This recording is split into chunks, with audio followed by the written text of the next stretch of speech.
Hi friends, இன்னைக்கு பன்னீர் gravy செய்யலாம், வாங்க பார்க்கலாம். 100 கிராம் எண்ணெய்,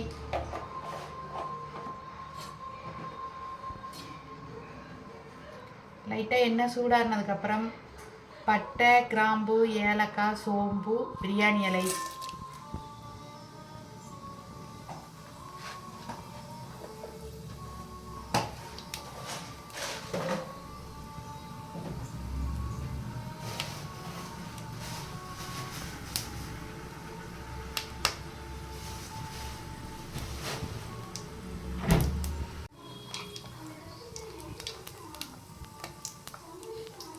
பொரிஞ்சதுக்கு அப்புறம் ஃப்ரெண்ட்ஸ் கருவேப்பிலை, 1 கப்பு பெரிய வெங்காயம் பொடி பொடியாக கட் பண்ணது, வணக்கி பொன்னிறமாக வர வரைக்கும் நல்லா வணங்கணும்.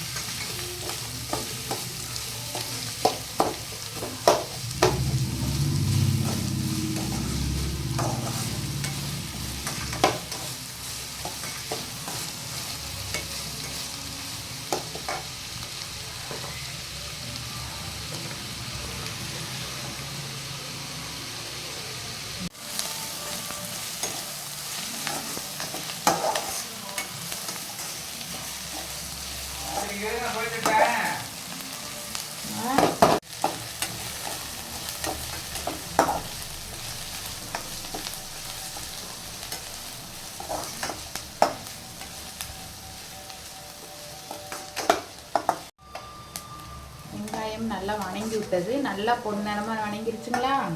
அடுத்தது வந்து டீஸ்பூன் 1 ஸ்பூன் மிளகாத்தூள், 1 ஸ்பூன் மல்லித்தூள்,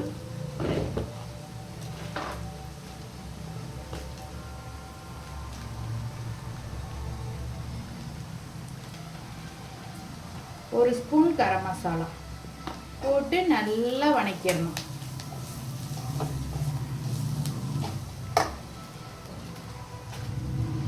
தேவையான உப்பு இதிலே போட்டு நல்லா வணக்கிடணும்.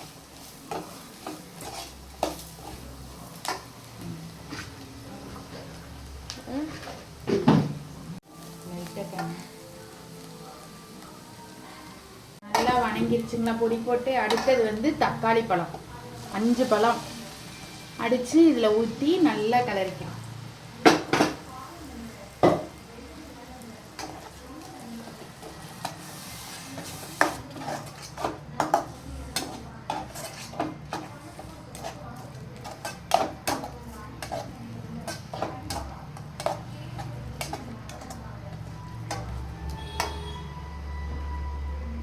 கொஞ்சம் கலர் ஆகிறதுக்கு லைட்டாக மஞ்சள் தூள் சேர்த்துக்கலாம்.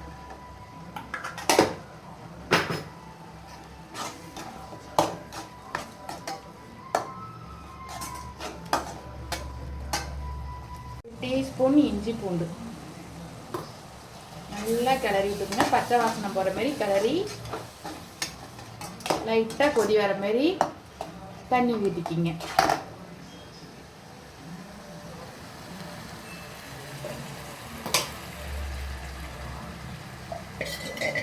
லைட்டாக தண்ணி ஊற்றுங்க.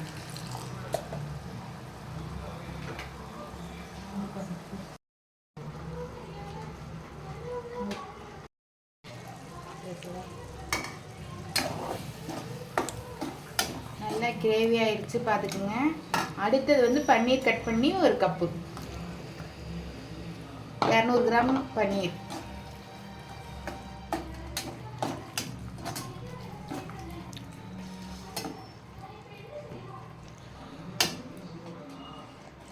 ஒரு 2 நிமிஷம் நல்லா கொதி வந்து கொஞ்சம் கிரேவியாக நல்லா இதானதுக்கப்புறம் ஆஃப் பண்ணிடலாம்.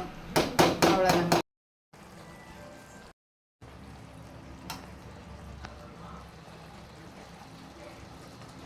அவ்வளோதாங்க ஃப்ரெண்ட்ஸ், நல்லா கொதி கிரேவி ஆயிடுச்சு. அடுத்தது மல்லித்தலை மேலால் போட்டு ஆஃப் பண்ணிடலாம். அவ்வளோதாங்க, முடிஞ்சு விட்டது. அடுத்தது வந்து மூடி வச்சிடலாம். லைக் பண்ணுங்கள், ஷேர் பண்ணுங்கள், கமெண்ட் பண்ணுங்கள். தேங்க்யூ. முடிஞ்சு.